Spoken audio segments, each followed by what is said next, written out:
Rights are fundamental freedoms or privileges inherent to all human beings. They include civil, political, economic, and social rights, ensuring individuals have access to fair treatment, justice, and opportunities within society. However, incarceration results in the loss of key rights, including voting, privacy, and freedom of movement. Prisoners are often isolated from society, reinforcing their exclusion rather than providing a path toward rehabilitation. Throughout American history, prison systems have reflected broader social values, emphasizing punishment over rehabilitation.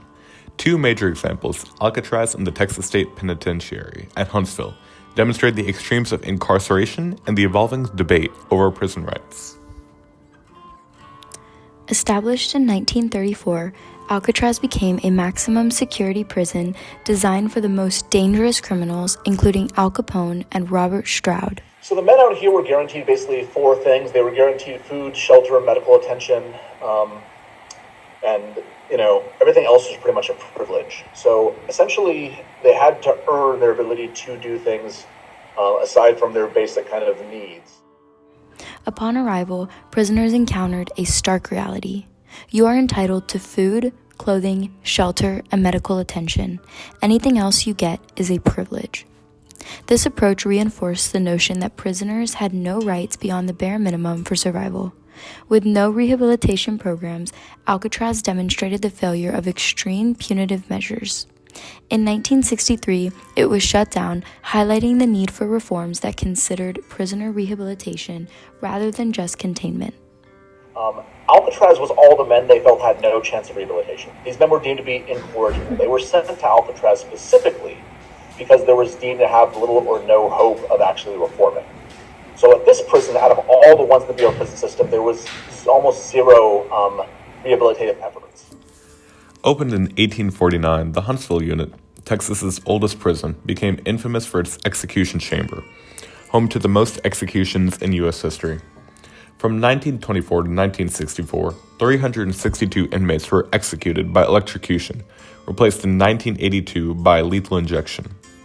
However, the Huntsville unit also pioneered reforms aimed at improving prison morale.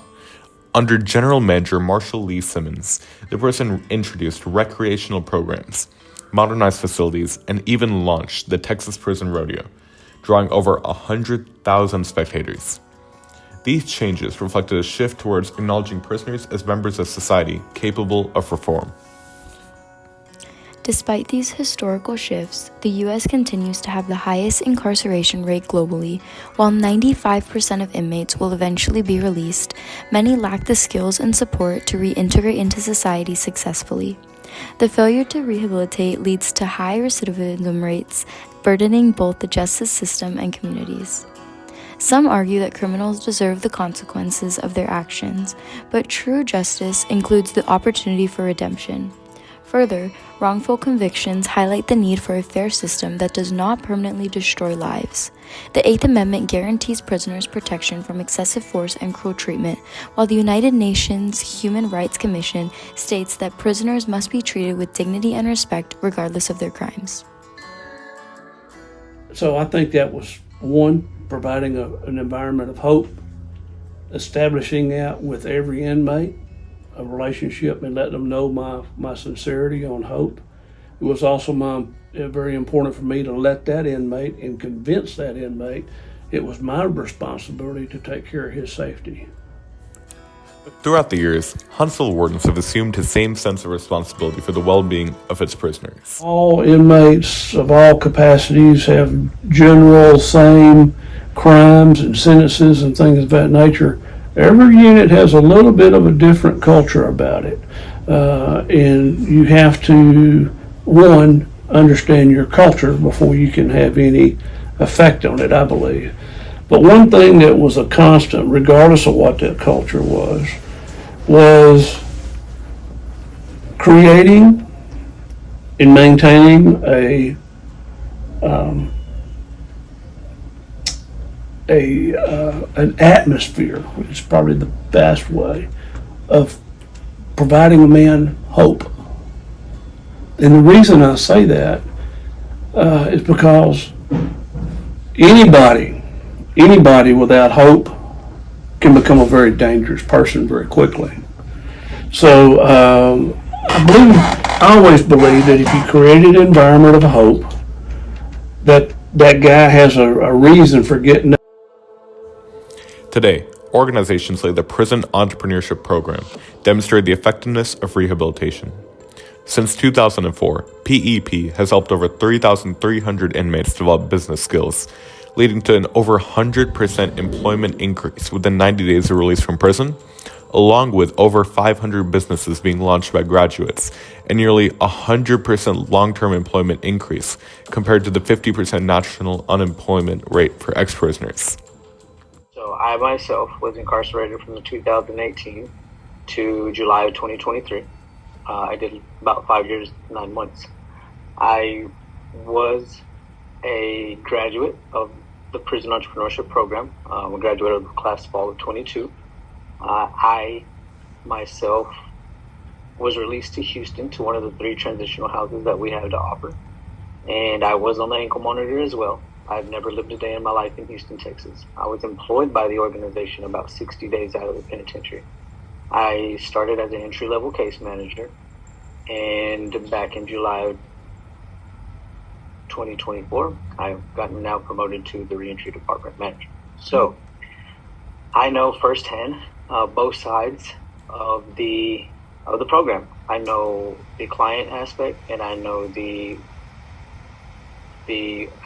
providing aspect, right? So the way we like to frame on how it is that we impact society or incarcerated individuals is that we as a country, if I'm not mistaken, we have a recidivism rate, which means the chance to return back to prison is probably around 60%. So when an individual gets out of prison, he has the likelihood of a 60% chance that he will return back to prison. With that being said, our program consists of probably like 3 aspects I would like to kind of see them as. And one is the Leadership Academy, which focuses on character. The second aspect to our program is the BPC, which is the business plan competition portion, where we go through a 4-month extensive and intensive Baylor University Hancomer School of Business curriculum of entrepreneurship, financial literacy, the Living in the Village book written by Ryan Mack. We also are members of Toastmasters International, and we read books such as True North, Character Assassin, for leadership and character development skills.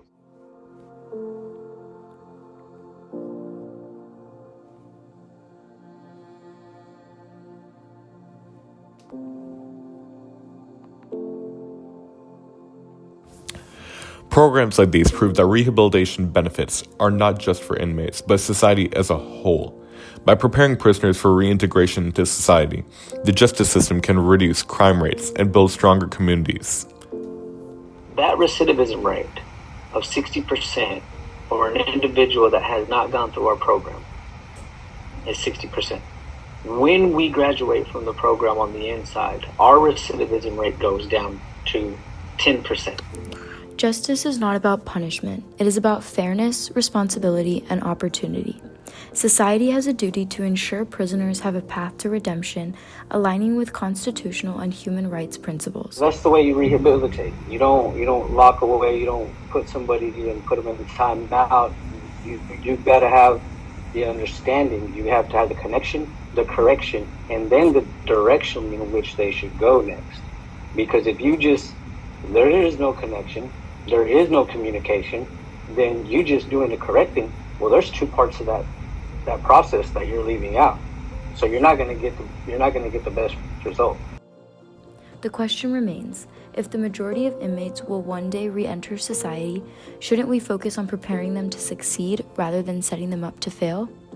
By supporting rehabilitative programs, advocating for humane treatment, and recognizing the humanity of prisoners, we fulfill our responsibility not just to them, but to society as a whole.